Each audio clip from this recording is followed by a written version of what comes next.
એલપીજીનો બીજો જથ્થો પહોંચ્યો ભારત સ્ટ્રેટ ઓફ હોર્મુઝ પાર કરીને ભારતીય જળસીમામાં પહોંચ્યું નંદાદેવી જહાજ દ્વારકાના વાડીનાર પોર્ટ પર ઓફલોડિંગની પ્રક્રિયા ચાલુ. ગઈકાલે મુન્દ્રા પહોંચ્યું હતું ગેસ ભરેલું જહાજ શિવાલિક.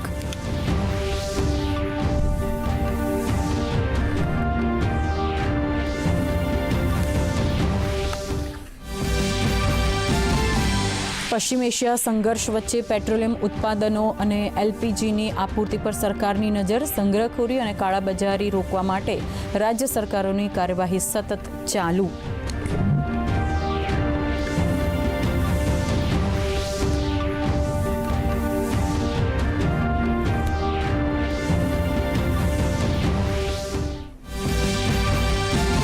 લોકસભામાં આજે રેલવે મંત્રાલયની અનુદાન માંગોની ચર્ચાનો જવાબ આપશે રેલવે મંત્રી અશ્વિની વૈષ્ણવ. રાજ્યસભામાં ગ્રામીણ વિકાસ મંત્રાલયના કામકાજ પર થશે ચર્ચા. કોંગ્રેસના 8 સસ્પેન્ડ સાંસદોનું પરત લેવાયું સસ્પેન્શન.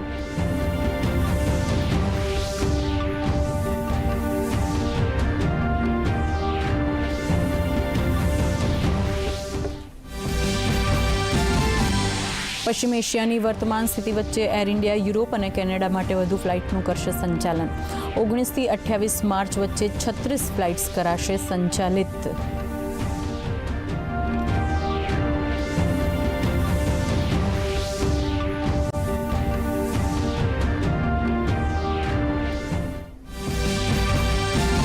પશ્ચિમી વિક્ષેપોને કારણે બદલાયું હવામાન. ભારે બરફવર્ષાને કારણે અટલ ટનલ અસ્થાયી રૂપથી કરાઈ બંધ.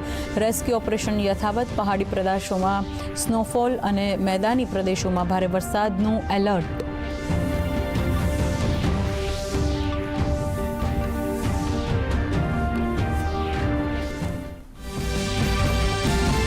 માર્ચ મહિનાથી જ પ્રી મોન્સૂન એક્ટિવિટી શરૂ થતાં રાજ્યમાં માવઠાની આગાહી. 18 થી 20 માર્ચ વચ્ચે સૌરાષ્ટ્ર, કચ્છ અને દક્ષિણ ગુજરાતના વિવિધ જિલ્લાઓમાં કમોસમી વરસાદનું અનુમાન.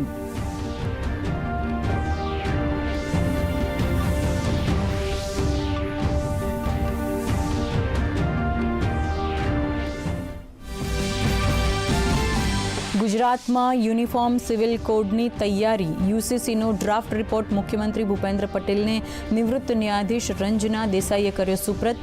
વિધાનસભા સત્રના અંતિમ દિવસોમાં રાજ્ય સરકાર ગૃહમાં રિપોર્ટ કરશે રજૂ.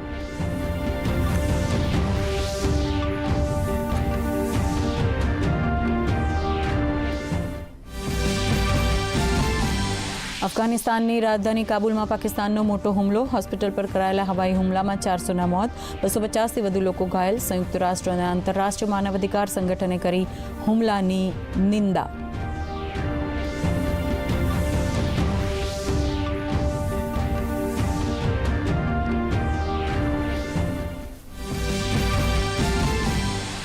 અને અમેરિકાના સહયોગી દેશોએ જ ડોનાલ્ડ ટ્રમ્પની અપીલને ફગાવી. સ્ટ્રેટ ઓફ હોર્મુઝથી માલવાહક જહાજોને સુરક્ષિત કાઢવા માટે યુદ્ધ પોત મોકલવાનો કર્યો ઇનકાર. અમેરિકાના રાષ્ટ્રપતિ ટ્રમ્પે વ્યક્ત કરી નારાજગી.